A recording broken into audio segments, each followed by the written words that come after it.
Well, good afternoon, and thank you for being here. 9 days ago, Hurricane Ian landed directly in Lee County. The storm's impact was historic and disproportional across this great Southwest Florida community. People have lost lives, their homes, and much, if not all, of their personal property. None of us were untouched by this hurricane. Citizens, community members, support professionals, teachers, this hurricane touched us all. And as a community, we were all impacted. Out of the devastation, we know Lee County will rebuild and it will recover. We all love this community, and we will take back what this storm has attempted to take from us. Your school district is a part of that process. We closed most of our schools. Actually, we closed all of our schools for the safety of our children and to provide the ability to open them as shelters.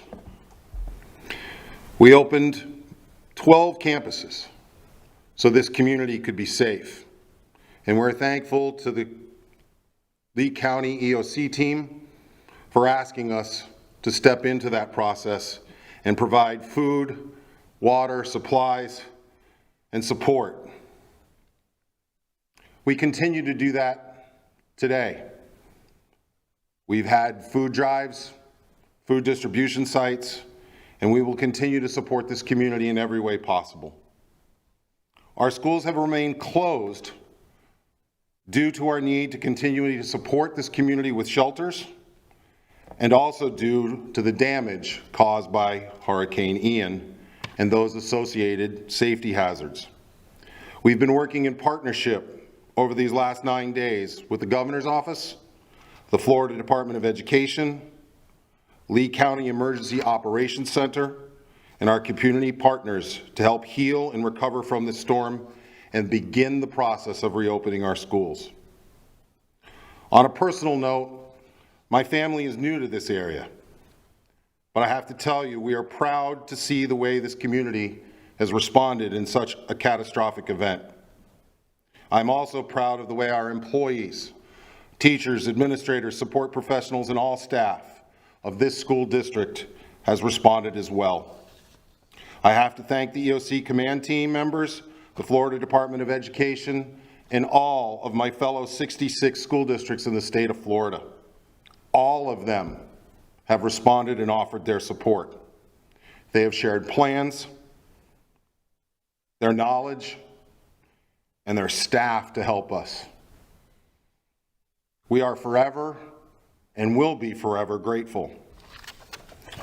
So here is where we are as we look forward to what happens next week. Unfortunately, I have to report that schools will remain closed. Certified inspectors have evaluated our buildings and special centers. The majority of our schools are considered what are called a low needs environment, meaning they need very little more in order to open. We do have schools that remain in a high needs category, suffering significant damage. Some of them will take time to repair, and some will need even longer because they will need to be rebuilt.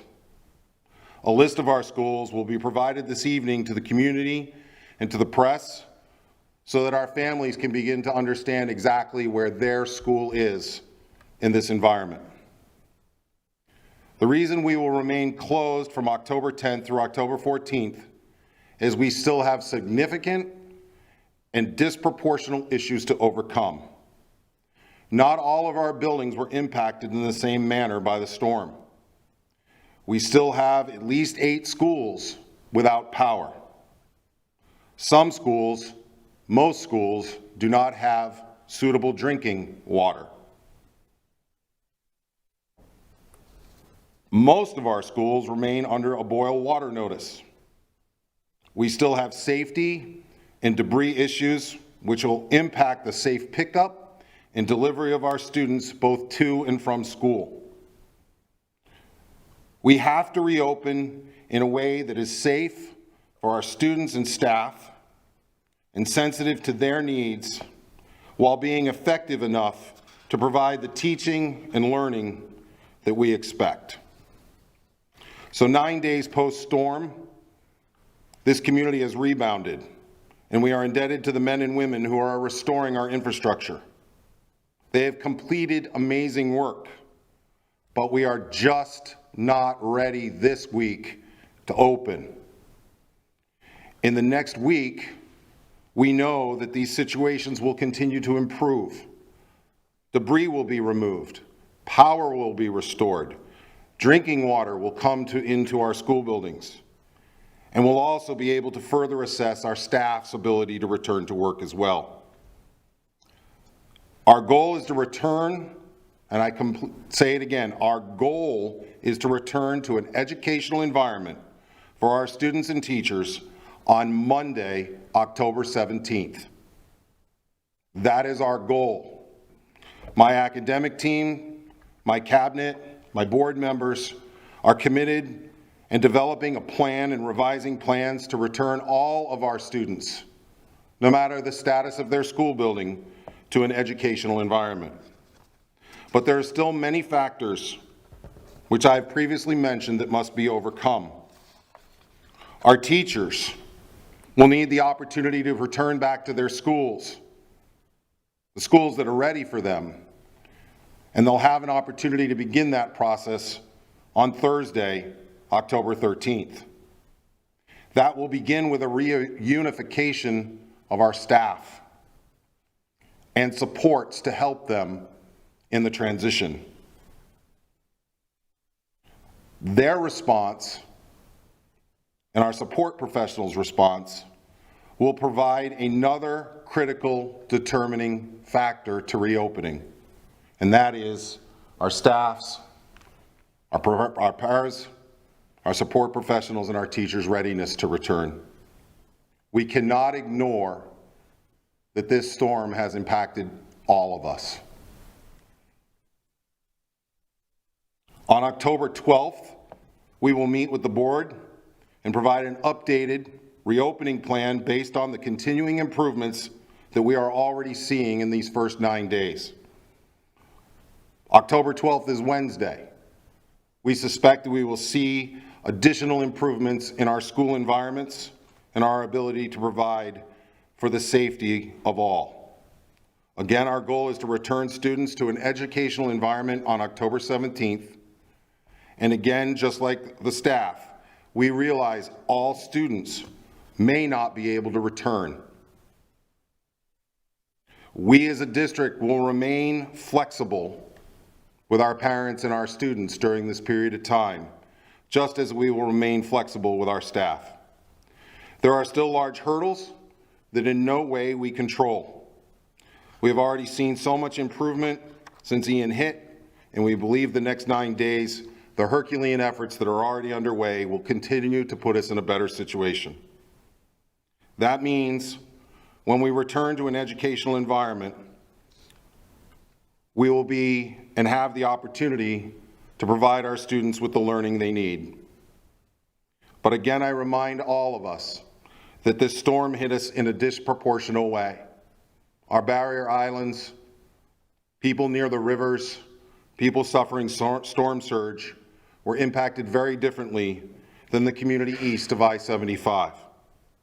Depending on where you live and where your school and where the school is your child's attend, your return and how we go about that will reflect this disproportionality. We will continue to work through these factors and remain focused on creating a revised solution to reopen our schools and make sure that we work with the developing and improving circumstances. We know that we serve a critical and vital role in rebuilding our community and allowing our citizens to go back to work. But we need to return our children to school, and our target date for that is October 17th. With that, I'll take questions.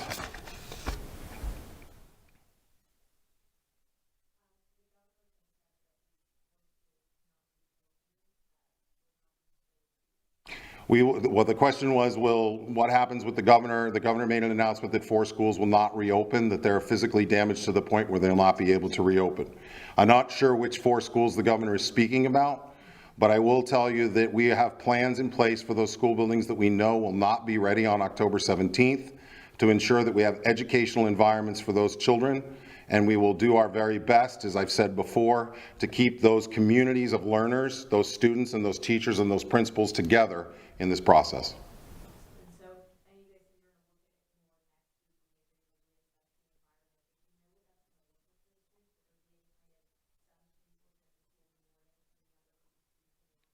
Right now, this is a developmental and transitional process. What you're referring to is there a possibility of double sessions? There could be the possibility of double sessions based upon the number of buildings that we have ready to go. And then with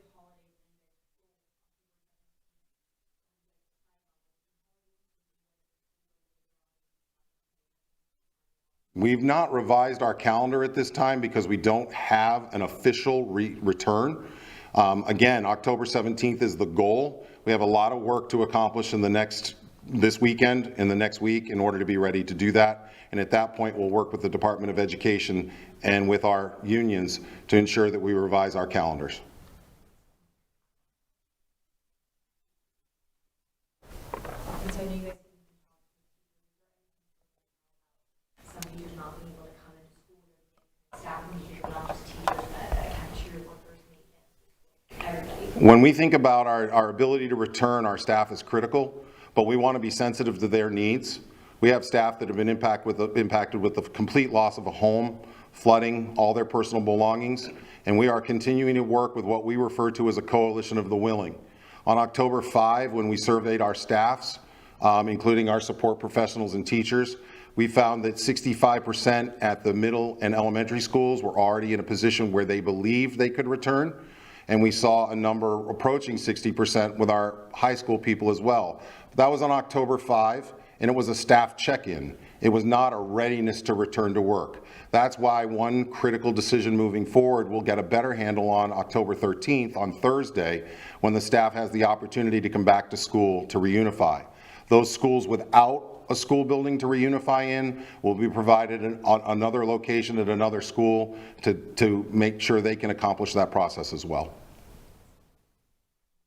I would like just to make sure that for the people asking questions that we get out the fact that we understand there's a lot of displaced people in our community. We also know there's a lot of people who have lost their jobs. Our Human Resource Department is ready, willing, and able. We have great jobs here in the School District of Lee County, and if you are one of those individuals who've been laid off, if you're one of those individuals who knows that you're no longer going to have employment, we ask that you seriously consider coming down to the Lee County School District as soon as we're open on Monday and make sure that you have the opportunity to get back in, find out what our job opportunities are. Cafeteria workers, bus drivers, educators, leaders, people in facilities and maintenance. We have the opportunity and we'd like you to come. Or for the students who are going to be placed in other kind of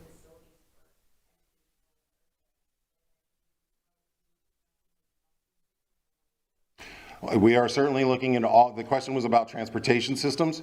We are certainly looking into all of our transportation systems to ensure that we can get our students both to and from school in the safest manner possible. We'll get a better idea of that as we get closer to the end of the week. We are also offering at every one of our school sites, we will be conducting, very much like when we open school in the fall, we will be conducting open houses at our schools, not only for the school buildings where they're comfortable and already aware of where they're going to school, but especially for those students who may be going to a different environment, but with their teachers. Thank you. Perfect. That's it. Thank you very